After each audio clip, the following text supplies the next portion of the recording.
колко е лесно да си говоря и така, без много да си има предвид действителността.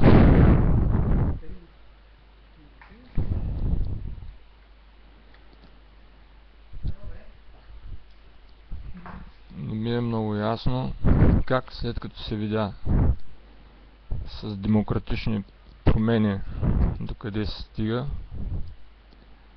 някой да иска да продължава с подобни. Не ли напуснаха над 1 милион високо образовани хора, или пък ориенталщината да ни доведе страната до пълно разорение.